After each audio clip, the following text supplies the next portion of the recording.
Well, hello everyone, and welcome to another episode of Harebrained Games. Today we're going to talk about a game called Maracaibo. The designer for this, Alexander Pfister, has sort of taken my world with new games in the past like Great Western Trail, Mombasa, Blackout Hong Kong. These are just a few of the foray he has done into game design. In Maracaibo, you are in the Caribbean, and you are making your way as a pirate, using a variety of piratey techniques to make your way to the most victory points. How does it play? Well, let's take a look. Okay, let's go over some of the pieces and components in Maracaibo, and they are legionous aplenty. Everyone gets their little ship map, ships ahoy, with a bunch of different icons that I will explain later. Career goals, which you get, which through the game you can advance your career, money. Everybody gets a hand of cards, and during the course of play, they're going to play their cards to use their benefit to advance themselves in the great land of Maracaibo, in the great, city in there, anyway. And then, lots of different pieces. You got your money. These are quests that you will possibly compete.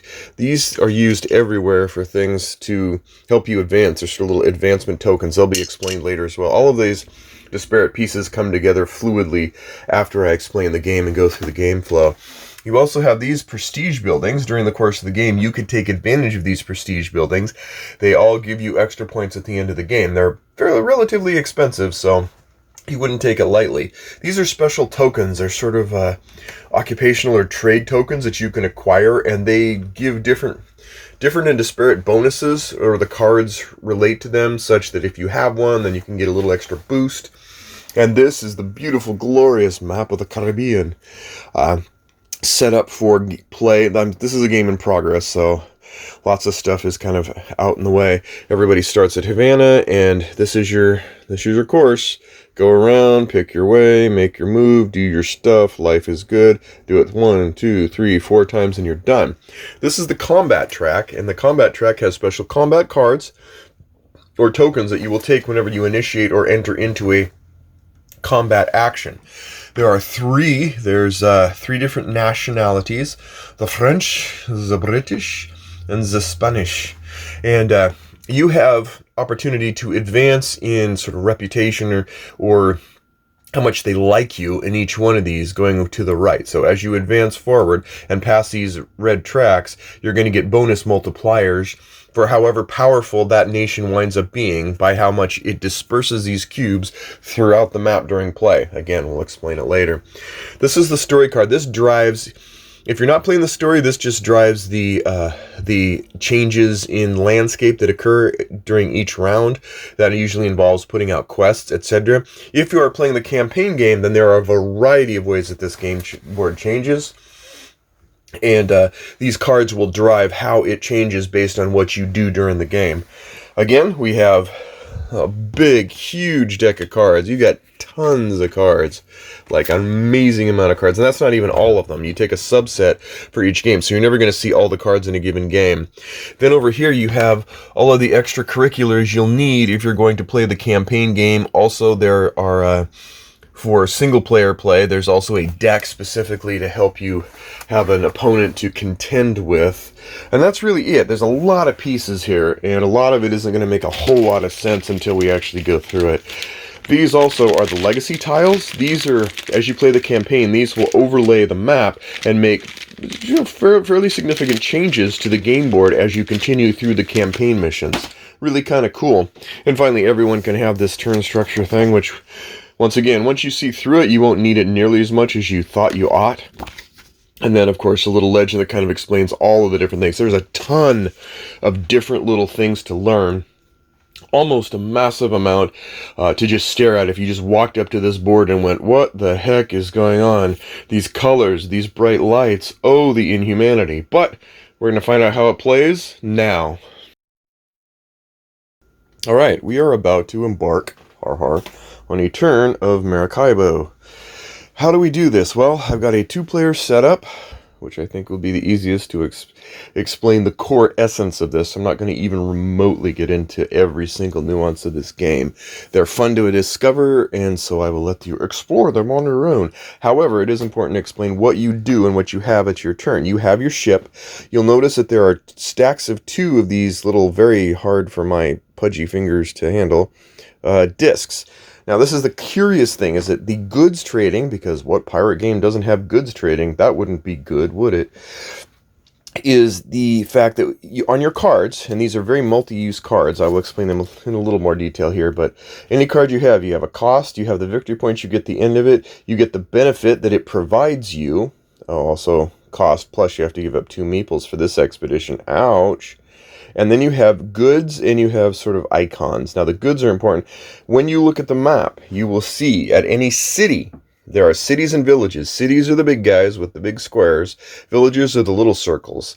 Villages have a standard set of 3 actions or more that you can do. Cities have unique things you can do, but one of the things you can do, oops, sorry guys, how did I mess that one up? They don't belong there, is you can deliver a good. We'll start in Havana. So we're going to have Blue start. Now, the first thing Blue's going to do on their turn is, well, they have these cards, and they'll come into play over time. Actually, let me get back and explain it first. As you get rid of these discs, once you expose the yellow dot underneath, you then have an action available to you. Whatever that benefit is, you get it. Some of them are instants. Anything that's in tan, you just get right away. 3 victory points, 2 victory points, etc. There are lines where you can't get this one without getting that one, etc. You have to have 4 unlocked before. There's certain rules for which ones unlock or not, but ultimately what it is you get benefits and bonuses that last you pretty much for the rest of the game. For example, increasing your hand size, getting an extra combat token. Oh, these start at 1. Combat token or combat value and an extra coin. As a village action, it's pretty cool, etc., etc. And this is combat, etc.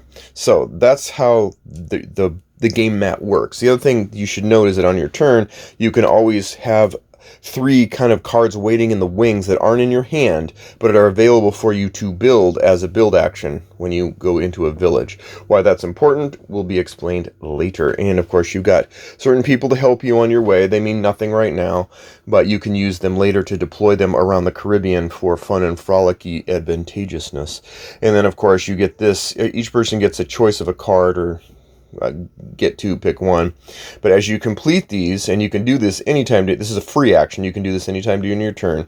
Putting these as a free action and doing this as a free action. If you meet the criteria, like, oh, I just got 2 quests, I can remove this meeple and I get it, and I get 2 coins. Or if I wait until I do 3, I get 2 coins and 2 victory points. And you pull these off, and when you're done, if you complete the whole thing, you get an extra benefit, you flip it over.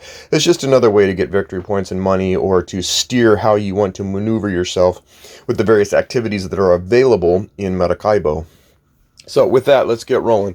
On your turn, and the turn structure here describes it best, you have a choice. You can move 1 to 7 spaces in the directions provided. There's only one direction.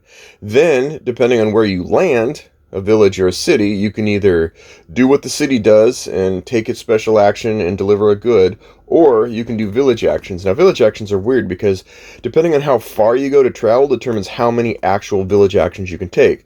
Those village actions are A, you can spend money and build one of your cards and put it in activate its benefit and have it in your display, or you could just grab a coin, or you can do something else, which is to get rid of every card in your hand and remove them all. And if you do that, if you have at least 1 card, you're just going to get 2 coins instantly. So that's kind of a way to get a little bit of a boost. The one thing to note, and this is why it's important to have this sort of area, this project area, is that you can put cards aside over here and then get rid of the rest of the cards in your hand. Otherwise, you'd kind of be always at the mercy of cards, and it would deter you from wanting to take advantage of that village action if you really had 1 card you wanted to keep and the rest you wanted to get rid of. Well, as long as you have slots available in these 3 project areas, you can shuttle them up there, kind of in a holding, in a staging area, and then get rid of the rest of your cards, because you're going to cycle through cards frequently, especially if you get this power-up activated where you get 6 cards instead of 4 during your turn. So that's the options available to you. When you're done with that, you can also fulfill a quest, which there's only 1 out on the board right now. now, and those are basically, you have cards, and if you discard 2, for example, for this one, discard 2 cards with these symbols on it, and you're going to get that bonus, and then the quest would get placed here in your holding bay. The more quests you have, the more victory points you get, plus this little token means that there's certain cards that come up that basically give you special bonuses based on the number of icons you have. It's all over the map. There's just so many varied ways to earn points that I'm not even going to scratch the surface. Again, it's fun exploring those and finding those, but I'm not going to take the entire walkthrough and explain it to you. So, or use an assistant. There are times when you're going to be able to place assistants out in the world. If you pass by them unnoticed, you get victory points. Huzzah! If you land on them, you get to use their action. And generally speaking, the actions of assistants are pretty powerful and probably more useful than not. And then at the end, you can redraw cards up to your hand size. You always have 4 in the display, so that can help steer you, but they do cost a coin to grab. If not, then you're just going to grab them from the top of the deck. Everybody starts off with 4 cards, 1 project card, and they discard, they have a choice of 8 cards, and they grab 4 for their hand, 1 for their project card, and the rest go in. So let's get rolling. So step 1, as a blue ship, my first action almost always is going to be to go to Santiago, because Santiago has probably the most places to draw. And I see, ooh, there's one with an icon. So does this card give me a benefit that I'd want to not get rid of it for a good? Quest Hunter's okay. If I'm going to go down the path of wanting to do a bunch of quests, I might keep it, but I'm not. I'm going to discard it, and then I get to take one of my discs and put it into that city. I'm going to do this one. There. And while the camera's off, I noticed that there was one section of my thing not filled out, so I'm filling it out there. Now we're done. Okay, I've just delivered a good. Now what is that? What good is that for me? I'm 1 disc away from unlocking this ability to have 6 cards on my turn instead of 4. Pretty powerful. I like that one. That might even be my favorite. Alright, then you'll notice that you get 1 worker, so I can take a worker from the supply, place it here for use later, and I get to do a village action. So what is my village action going to be? Well, I have 8 coins. Do I have anything that I can buy that's worth 8? Not really. Yes, I do. I can buy this for 6. Why would I buy that for 6? And why would I buy that early for 6? Because it's a master builder, which means that I get a $1 discount on any future card I buy. Now, I'm low on cash now, but that's okay, because I'm going to make it up in volume or something like that. And that's the end of blue's turn. Now, yellow's going to decide what it's going to do. Generally speaking, I don't know. I would love to stop in Santiago almost all the time, but I'm not going to. Instead, I'm going to move 1, 2, 3, 4, 5, 6. 6. Alright, I'm going to move 6. If that had been a village, I would get 2 actions still. If I moved all 7, I would get 3 actions. Or I can do the quest. What does the quest do? Probably not much for me now, but... Okay, so... so this one is, if I remove a combat token, and right now I have my combat, everyone starts with 1, then I complete this quest, and that means that for every one of these icons, I get 2 coins, and I get... Sorry about that. And 3 victory points. I'm going to do that just to show you how it's done. So I've gotten rid of that. Now I have that. I have 1 coupon, so I get 2 coins and 3 victory points. So yellow's going to move up 3 and get 2 coins.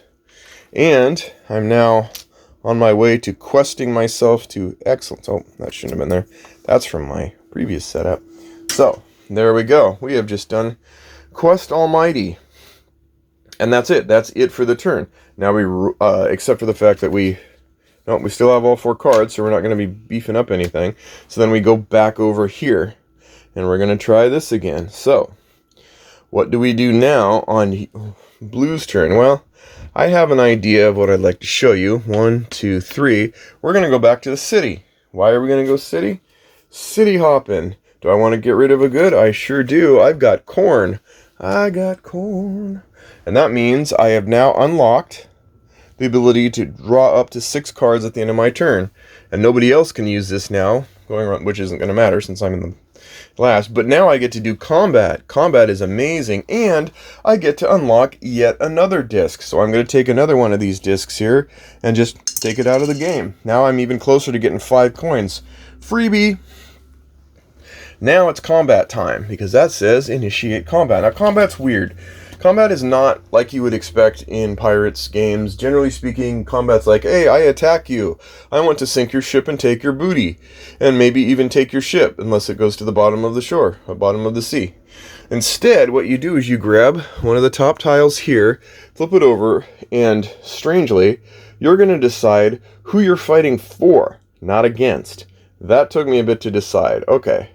Notice that we have options. We can fight for the English, the Spanish, or the French.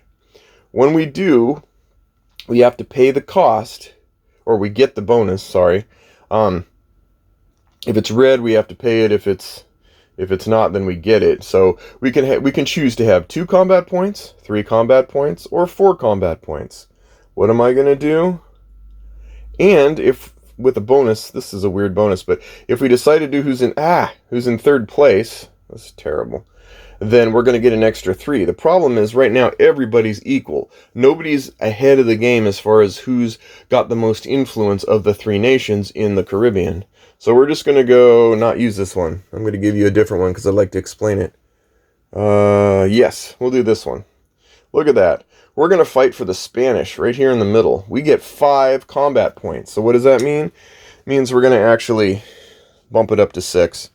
Yay. Now, why would I do that? Why would I bump up an extra combat point? Because you can get rid of guys, or you can take accumulated combat values and reduce them to add to the number that you get on these combat tiles. Because we have a choice of 2 combat actions, and they vary based on whether you're taking someone else's cube away, some other country's cube away, or whether you are simply just placing a cube. The iconography is weird, but it explains it basically. You can use up 2 of your combat value to then move up the track of influence. So of wherever it is. So I'm fighting for Spain, so I'm going to move up for where Spain is. Come on, Spain. I'm going to move up 1. I'm blue. Move up 1. Now that doesn't do a whole lot, but it will. Because eventually I'm counting on Spain being like opening up. As these open up, then that nation's going to be worth more victory points. You add that to the multipliers, and suddenly you could be making serious victory points. For example, now it's worth 1. With the 2 multipliers we're 2, with the 3 multipliers we're 3. But then if I get rid of these 2, then suddenly 2 times 2 is 4, 2 times 3 is 6. So you see how it accumulates. You kind of decide which nation you want to root for, and then you sort of endear yourself to that nation. So first thing I'm going to do, I'm just going to spend 2 points and move my token up 1 space. Yay! Now I'm going to spend 4. That's the remaining I have left, because I've got 6 combat power total. And I'm going to move up again, and then I get to take one of their cubes and place it in any slot, any city, really, that has a red flag. And then I get the bonus of the flag. Win, win, win.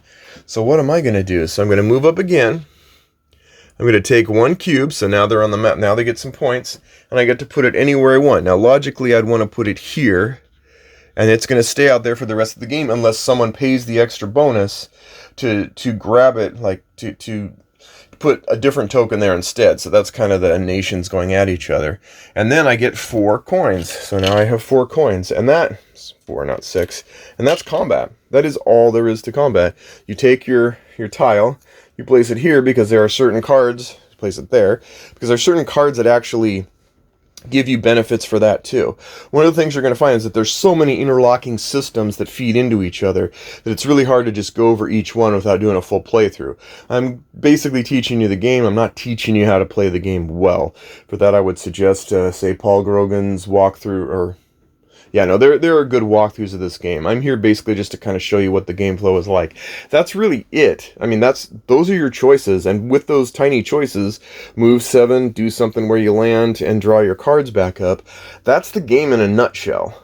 There is also an exploration track that I didn't show, because certain cards or certain certain bonuses will give you exploration. That just means you're going to move down this track, and as you do, you get to decide, you get whatever value you land on. Sometimes that's interesting. If you pass over to this mark, well, you're going to get an influence in a 3 influence, which is pretty powerful. Or there are quests that come about here that get, oh, I should have filled those in, my bad. You can get points. Basically, everything is all about different ways to score points or get money. That's really what it comes down to, and what you're doing frolicking around the Caribbean. Once you've gone all the way around and you land here, you have to stop for 1. Wherever the red hand is, it's stop. From rounds 1 through 3, stop. And then you do a whole end-game scoring. It kind of resets the board. You get extra cash. You get victory points that you've accrued from certain cards. And then you do it again and again. And then the 4th time, you get 1 extra chance. And then you do the final scoring. And scoring is basically just a huge tallying of everything you did, all the points you have from your cards, points you have accumulated on the board. There's a variety of different ways to earn points, and it kind of explains everything. How how many points you get for how you helped different nations, etc. It's big, it's overwhelming, and there's a lot. The key is, once you start understanding the iconography, it's not that difficult. You know that, hey, this will give me 2 points every round. If I have this token. Tokens I didn't describe. Certain cards, and this is another thing, certain cards will give you tokens, and then certain of these cards, when you build them, because you have those tokens, will give you even extra points. And what's great is you can play this card and build it even without the tokens, and then when you get the tokens, they retroactively apply. So there is, this is, even though what's interesting is you still are going around in sort of this sequential linear way, the opportunities and just the explosion of different ways those cards change your mind and what you want to do is amazing. But it is overwhelming, but it's amazing. These cards, huge amounts of differences in a lot of these cards and what they give you, what they're worth, the points you get at the end, some of the things you get now, some of the things you get at the end of the round, some of the things you get at the end of the game. It goes on and on. And that doesn't even cover the solo game, which has these lovely automata cards, which you might be familiar with from other games. Really good job. Just a fun, entertaining component. And then, like I said, this doesn't even cover the legacy portion where you start getting a storyline imbued into this. I personally recommended, and I did for myself, playing a few games of just the core games starting off with, just to get a feel for it.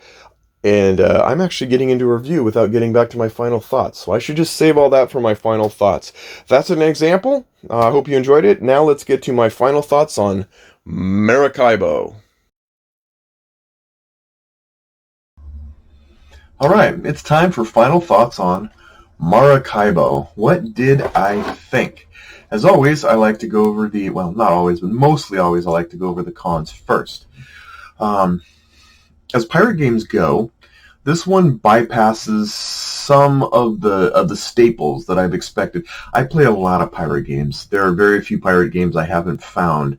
I don't get rid of too many of them. I keep them. I really like pirate-themed games a lot. So I definitely have done my homework when I say that there's certain fare or staples in pirate games that you won't find here, or you will find very lightly glossed over here. There's no intricate combat per se, which, if you're used to that from other games of its type, there's not a deep merchant portion. You know what I'm saying. Merchants and Marauders, for those of you who know that game, is my quintessential pirate game. It is the best pirate game I have right now. It is the best pirate game until the perfect pirate game comes along, which I am still waiting for, which I think is out there somewhere. Initially, this game is going to be rather daunting to casual levels folks. Here's an example. There's a game called Extraordinary Pirates, Extraordinary Adventures Pirates, or whatever. It has a lighthearted, almost simple deck theme, piratey themed game that's very similar in that you're traveling around on finite tracks in one direction and stuff. And I didn't enjoy it really that much, but I would easily introduce that to casual folks who could probably pick up and do it. This is a gamer's game. It is a gamer's game. It has knobs and pulleys and levers and gears and such where everything has to work all together, and you really need at least a little bit of a learning period to kind of go, what does this all mean? Now, that doesn't mean that the game is complex. The reason I'm saying that it's probably not something you could just throw at casual fare is that It's purely overwhelming in regards to iconography and opportunities and venues and avenues, branching choices, multi-card benefits, vectors of scoring. All of that kind of adds up to go, I don't know what I'm doing. But that said, if you're even remotely patient or methodical, by the second or third time you're making a move, you are going to see the general flow of the game established, and then clarity becomes much more attainable. Probably from confusion to clarity is a really small window. Like you'll start off going, turn one, turn two, okay. And then it's just a matter of looking at, maybe looking up a few icons of things you haven't done. And then you're like, but the flow of the game, the core flow is really simple. And so once you have that, then the rest of it's just looking up, and then it becomes second nature. It really became second nature. The other thing is it's an odd for or against reversal for me when it comes to conflict. In pirate games I've played, Pirate Republic, Merchants and Marauders, Black Fleet, Pirates Cove, whatever. The conflict, there's a conflict, there's a fear factor that's occurring. You're like, hey, it's not here. There's no dread pirate robbers waiting in the wings nearby. There's no pirate hunting government galleons lurking to pounce. There's no India Trading Company down your throat. In fact, the biggest hurdle for me initially was when you go into combat, you're not choosing who to fight. You're choosing who to fight with. And that was a weird one. Like, you never really see a stark enemy. You're fighting allied with one country against another, fighting boogeyman, ephemeral, nondescript opponents, per se, to gain the reputation and prestige. It reverses the mindset of what you're doing when you think, oh, I'm a pirate. It's time for me to do a combat scenario. Hi, Spain, I'm Dread Pirate Chucky, and I'm your friend to the end, and you really kind of are. So that is the biggest departure from the standard experience of pirate games. It's not a bad thing. It's not a wrong thing. It's just an adjustment I had to make. That's really all I have to say that isn't glowing. So let's just get to the glowing part. Thematically, Maracaibo touches all of the points, even if they're superficially, of a pirate game. You've got adventuring, you've got your cities, your villages, your combat, your exploring, you've got questing, story progression, you've got events, with the story and stuff. Now, it does a lot of the things with a sort of a light brush that's very broad in stroke, but it still hits those spots admirably. And those points of piratiness, they coalesce using cards. The common denominator here is the cards, cross-feature play, cards where this feeds into that, and this grants you that benefit that's seemingly unrelated but isn't. But the cards really coalesce. The cards really drive what you want to do, presenting the context of the game. There's other ways of the context of the game, like what you want to do, but the cards and the variety of them and what you do with them, how you use them, you do sort of begin to steer yourself in a direction of going, like, I think I can maximize my piratey points in this way. And the other thing is there's no bad days. There's very little negative here. Very little negative. And it's always really what's optimal, not how will I survive and not wind up on the bottom of the ocean. It's the perfect always look on the bright side of life pirate game. The occasional raindrop of point stealing or money is there, but it's not a general overarching force to be reckoned with. The Caribbean in Maracaibo is a sunny and frolicky place. The other thing is there's a breadth of opportunity, but it's still a race. And it balances well the racing and the opportunism so that you're not derailed too much on meandering or too much on rushing. The fact that you can move from 1 to 7 spaces means you could be done with an entire round in 4 turns if you've got a go-getter. But or you could also spend a lot of time going little by little, a little less pokey little puppy players and stuff. The key is when you get different types going in those directions. The benefits of rushing forward are that you usually get some advantage, but you're also giving up a lot of advantage because every spot gives you something. So you're basically foregoing a lot of benefits in what you hope is some really good benefit far, far away. And one of the things I dinged his previous game for, Blackout, was that I thought it was kind of an oil slick of a map and only marginally tapped the potential to create what was a really interesting story in the back of the Blackout manual, where I thought, like, you could have done so much more. That critique does not apply here. He is, like, the designer Alexander Pfister has upped the ante of thematizing all of the elements of this game. You feel piratey, it looks piratey, you act piratey, and he's fused everything of the core game, which is already a monumental achievement, and then adds on this layer of legacy style kind of campaign where all of those pieces in the core game contribute to the idea of this saga taking place over multiple sessions. That's not to say it's a Gloomhaven campaign with crafted stories and stuff, but it does tell a story, and you fill in the day-to-day blanks with what you want to do. A couple side notes. Goods. I love the way it handles goods. It's, again, a reversal. It's clever and antithetical to norms. Usually you pick up bananas and deliver bananas. Here you're like, I have a card with bananas where I deliver, but then I'm using that just to directly feed into the bonuses I get on my pirate ship. So there's a little less like drudgery of, shipping and handling. It's just really like handling.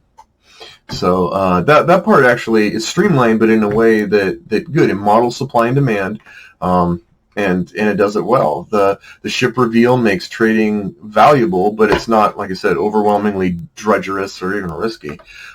Everything you do in Maracaibo is high-level pirate stuff. You're playing from the crow's nest, not the poop deck, and so much of the details are glossed over in favor of keeping the pirating story, your story, moving forward. So in summarizing what I think of Maracaibo, in some ways, to be trite, it's Candyland for grown-ups. You're literally moving around the map, and there's always something a little exciting and very little danger. Great Western Trail was similar, but its gameplay had more of a sort of a staccato cadence, sometimes fast, sometimes slow, sometimes dangerous, sometimes not. Here, your movement is smooth and calm, forward, quick, like a sloop. I also think it's sort of like Baseball Highlights 2045 for pirates, because if Baseball Highlights was a game where you didn't really simulate the games, you just simulated the highlights of the games. And I think there's a case to be made that Maracaibo does kind of a similar thing. As a counterexample, Merchants and Marauders, you would take you into the day-to-day life of a pirate, ups and downs, treacherous waters, enemy forces, ready to pounce, while you're fitting your ship with the best tech rum can buy, and eking out your fortune, always with a wary eye. That's not Maracaibo. Maracaibo takes you on this highlight reel of a pirate's journey, where you tell your exploits the way almost all victors do, with you as the hero. Instead of the minutiae of piratery, you're putting together sort of a best-of scrapbook for future piratelings to kind of look at and be motivated by. It's already a commendable core game of itself, and then you add the legacy, the story game, and you could be, it's kind of piecemealish. I mean, it comes on cards. It's not great sagas or lore or stories or tomes or books, but it's definitely solid, and it's definitely worth going through. This is, all of that together puts this as Alexander Pfister's finest work to date, in my opinion. And while it's not the quintessential pirate game that you come to know and love, it's, in a different way, orthogonally, just as captivating. It isn't competing with Merchants and Marauders. The two play differently. They're side to side. You don't need one and not the other. And Merchants and Marauders is still currently the best pirate game I own. But this is, in its own right, a raucous jaunt through a romanticized Caribbean with jolly tales, endless rum, and a dizzying amount of opportunities. If ever there was a Euro game that got into a Pirates of the Caribbean movie, or a Pirates of the Caribbean movie that got into a Euro game, this is pretty much it. So highly recommended, top-notch gaming, had a blast, will continue to have a blast. Maracaibo, check it out. Thanks again, and we'll see you next time on Harebrained Games.